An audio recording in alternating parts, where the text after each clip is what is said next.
안녕하세요. 망튜예요. 여러분들, 그거 알고 계셨나요? 보건임용에서는 매년 이 문제가 꼭 한 개 이상 출제되고 있습니다. 그건 바로 징후와 증후군 문제입니다. 그래서 이번 영상에서는 징후와 증후군을 정리해 보려고 하는데요. 최근 5년 동안의 기출문제를 분석한 결과 어떤 문제들이 나왔었는지 함께 확인해 볼까요? 그럼 시작해 볼게요. 2021학년도 8번 문제입니다. 이 문제는 모성간호학 문제이며 기억의 증상을 특징으로 하는 증후군의 명칭을 쓰는 문제가 나왔었는데요. 혈소판 수치가 낮고 간효소 수치가 높고 적혈구도 많이 깨졌다고 했네요. 자세히 보면 문제 속에 답이 다 나와 있습니다. 정답은 헬프 증후군입니다. H는 용혈, EL은 간효소 수치 증가, LP는 혈소판 감소로 정확하게 HELLP 증후군이라고 써야 정답으로 인정되는 문제였습니다. 자간전증에 대한 문제는 자주 나오니까 올해에도 또 나올 수도 있으니 꼭 체크하고 넘어갑시다. 다음은 2020학년도 7번 문제입니다. 이 문제 역시 모성간호학 문제이며 니은 호흡곤란 증후군이 발생하는 기전을 2단계로 서술하라는 문제였습니다. 이 문제는 망튜 해설 강의에서도 다뤘었던 문제였죠. 다음은 2019학년도 5번 문제입니다. 이 문제 역시 모성간호학 문제입니다. 디귿 시한증후군의 정의를 물어보는 문제였는데요. 시한증후군은 산모가 아기를 출산한 후에 산후출혈로 인해 허혈성 괴사로 뇌하수체에 손상이 생겨서 뇌하수체 기능 저하증이 나타나는 것을 말합니다. 다음은 2018학년도 10번 문제입니다. 이 문제는 아동간호학 문제입니다. 기억에 해당하는 징후의 명칭을 제시하고 이유를 서술하는 문제였는데요. 아기를 눕히고 무릎을 세워 보았을 때 양쪽 무릎 높이의 차이가 있으면 이라는 이 부분은 앨리스 징후에 대한 설명이고요. 디귿 피스톤 징후는 대퇴 상부를 잡고 다리를 당겼다가 밀어 넣었다가 하면 비정상적인 움직임이 관찰되는 거죠. 이렇게 지문에 나온 표현을 그대로 외우는 것이 기출 분석을 하는 방법 중 하나입니다. 왜냐하면 다음 시험에는 앨리스 징후를 설명하라는 문제가 나올 수도 있거든요. 다음은 2018학년도 3번 문제입니다. 이 문제도 아동간호학 문제입니다. 이번 문제는 수두증의 증상인 일몰징후와 막힌 징후를 서술하는 문제였어요. 다음은 2017학년도 7번 문제입니다. 이 문제는 모성간호학 문제이고요. 탐폰 부작용에 대한 문제였는데요. 이때 당시에는 굉장히 당황스러웠던 문제였습니다. 정답은 독성쇼크 증후군이었죠. 다음은 2017학년도 5번 문제입니다. 성인간호학의 덤핑 신드롬에 대한 문제였는데요. 위절제술 후에 나타나는 증상을 자세히 알아야 서술할 수 있었던 문제였습니다. 이렇게 최근 5년 동안의 문제들을 살펴보니 징후나 증후군 관련 문제는 매년 출제되고 있다는 걸 눈으로 확인할 수 있었습니다. 21년, 20년, 19년에는 한 문제씩 출제되었지만 18년, 17년에는 무려 2문제씩 출제되었어요. 그리고 아동간호학과 모성간호학에서는 특히 많이 출제된다는 것을 알 수 있습니다. 그래서 이번 영상에서는 아동, 모성, 성인간호학 속에 있는 징후와 증후군을 스피드 퀴즈 형식으로 진행해 보려고 합니다. 지금까지 공부한 내용을 토대로 설명을 듣고서 무엇에 대한 설명인지 한번 맞춰보세요. 자, 시작해 볼게요. 12개월 미만의 영아가 수면 중에 갑작스럽게 사망하였으나 의학적인 원인을 특정할 수 없는 경우를 말하는데요. 관련된 원인으로는 엎드려서 재운 경우, 성인과 함께 잔 경우, 침구가 너무 푹신하거나 난방에 의해서 발생합니다. 정답은 영아 돌연사 증후군입니다. 정상 폐포 내면에 존재하는 표면 활성 물질 결여로 호흡곤란을 나타내는 질환입니다. 예를 들면 34주 이하의 미숙아나 당뇨병 모체의 신생아가 이 증상을 나타내죠. 정답은 호흡곤란 증후군입니다. X염색체 부족으로 인해 난소 형성 부전, 저신장증 등이 발생하는 유전 질환입니다. 정답은 터너 증후군입니다. X염색체 분리 과정에서 이상이 생겨서 X염색체를 2개 이상 보유하는 경우를 말하는데요. XXY가 가장 대표적입니다. 정답은 클라인펠터 증후군입니다. 다음은 상염색체 이상 질환입니다. 21번 염색체가 3개이면 다운 증후군, 18번 염색체가 3개이면 에드워드 증후군, 13번 염색체가 3개이면 타타우 증후군, 5번 염색체가 부분 결실이 있으면 요성 증후군입니다. 아동을 눕힌 상태에서 무릎을 세우면 탈구된 쪽의 무릎 높이가 낮은 것을 말합니다. 정답은 앨리스 징후입니다. 탈구된 다리를 지지하여 선 상태에서 정상 다리를 들면 정상 쪽 골반이 아래로 처지는 것을 말합니다. 정답은 트렌델렌버그 징후입니다. 대퇴상단을 촉지하면서 탈구축 하지를 하방으로 당기거나 상방으로 밀어 올리면 대퇴상단의 비정상적인 운동이 촉지됩니다. 정답은 피스톤 징후입니다. 다음은 뇌수종과 관련된 것인데요. 대천문 부위의 머리뼈를 두드리면 깨진 항아리 소리가 납니다. 정답은 맥켄사인입니다. 움푹 들어간 눈, 안구 진탕증, 사시 등이 나타납니다. 정답은 일몰징후입니다. 다음은 충수염과 관련된 증상들이고요. 좌하복부를 깊이 눌렀을 때 우하복부 통증이 나타납니다. 정답은 로브싱 징후입니다. 좌측으로 누운 자세에서 고관절을 신전하고 우측 다리를 펴면 우하복부에 통증이 발생합니다. 정답은 요근 징후입니다. 앙하이에서 우측 고관절과 무릎을 90도로 굴곡시킨 상태에서 다리를 내회전하면 우하복부에 통증이 발생합니다. 정답은 폐쇄근 징후입니다. 선천성 심질환의 합병증으로 발생하는 증후군인데요. 폐동맥 폐색으로 인해서 청색증과 호흡곤란이 발생하는 질환입니다. 정답은 심실중격혈손, 폐동맥 협착, 오심실 비대, 대동맥 기승 이 4가지 증상이 나타나는 선천성 심질환입니다. 정답은 활로사징후입니다. 수두나 인플루엔자 시에 아스피린 투여로 발생하며 주 증상은 뇌압 상승, 간 기능 장애로 나타납니다. 정답은 라이 증후군입니다.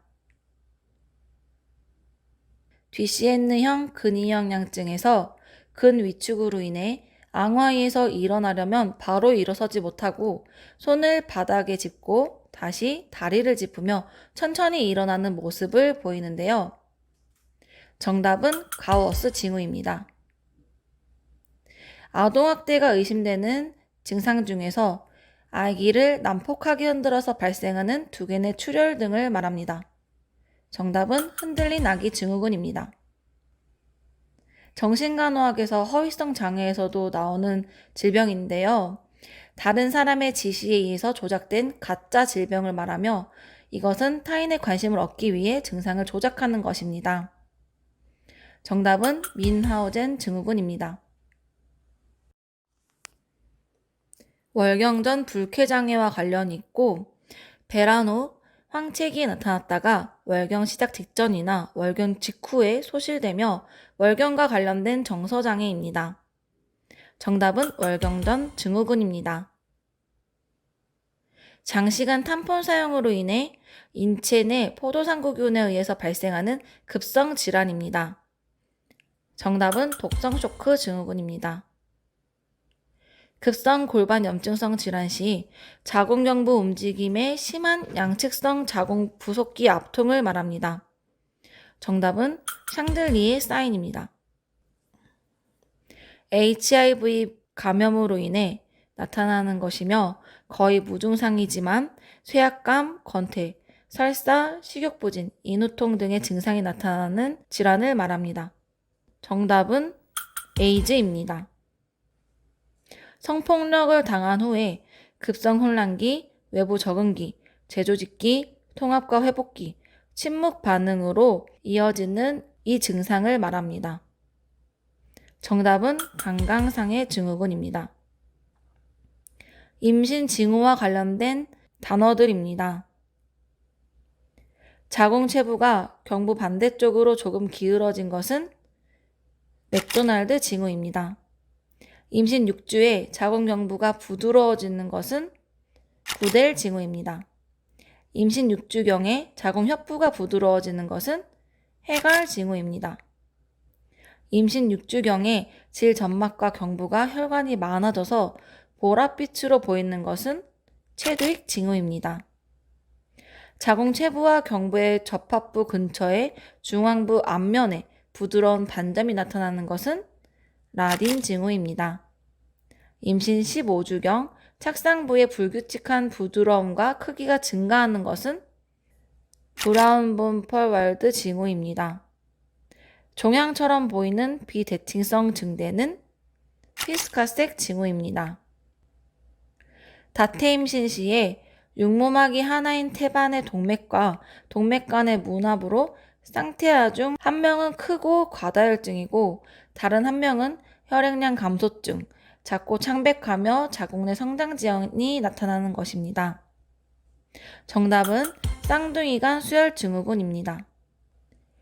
임신성 고혈압 시에 용혈, 간 효소 수치 상승, 혈소판 저하의 증상이 나타나는 것은 정답은 헬프 증후군입니다. 태반 조기 박리 시에 산후출혈에 의해 뇌하수체의 허혈성 괴사로 뇌하수체 기능 저하증이 나타나는 것은 정답은 쉬안 증후군입니다. 자녀들이 모두 성장하여 출가하고 난 뒤에 공허한 상태를 말합니다. 정답은 빈둥지 증후군입니다. 췌장에 생긴 가스트리노마가 유발하는 십이지장과 공장의 궤양 증후군으로 가스트린 생산으로 인해 위액 분비가 증가되는 질환입니다. 정답은 졸린거 앨리슨 증후군입니다.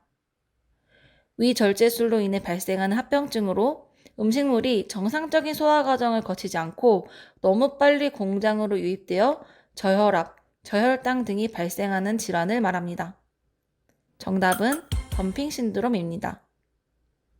기질적 원인을 알 수 없지만 자율신경계 부전으로 변비와 설사가 교대로 나타나는 불안정한 장의 상태를 말합니다.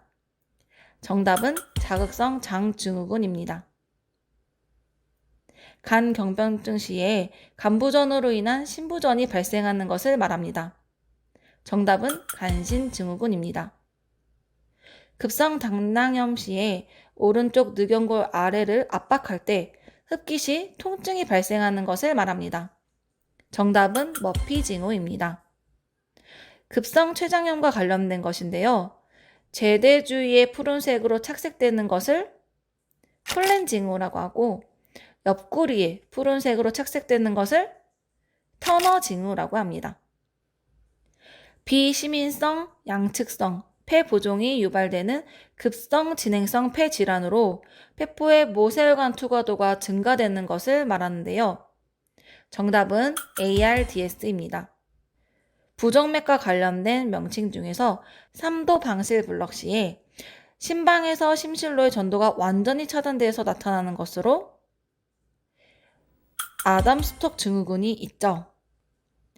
대동맥 판막 폐쇄 부전과 관련된 징후로 심박동 시 머리가 앞뒤로 흔들리는 증상은 머셋 사인, 손톱 끝에 창백함과 조홍이 교대로 관찰되는 것을 핑켓 사인이라고 합니다. 심부 정맥 혈전증 시에 발을 발등으로 힘껏 배골시켰을 때 장단지에 날카로운 통증이 발생하는 것은 호만 징후입니다. 철분 결핍성 빈혈 시에 위축성 설염, 연화곤란, 구내염 등의 특징을 보이는 것을 플러머 빈슨 증후군이라고 합니다. 신장 질환과 관련된 것으로 단백뇨, 부종, 고지혈증, 혈전의 특징을 보이는 질환을 신증후군이라고 합니다. 이것은 혈액투석 시에 발생하는 부작용 중 하나인데요.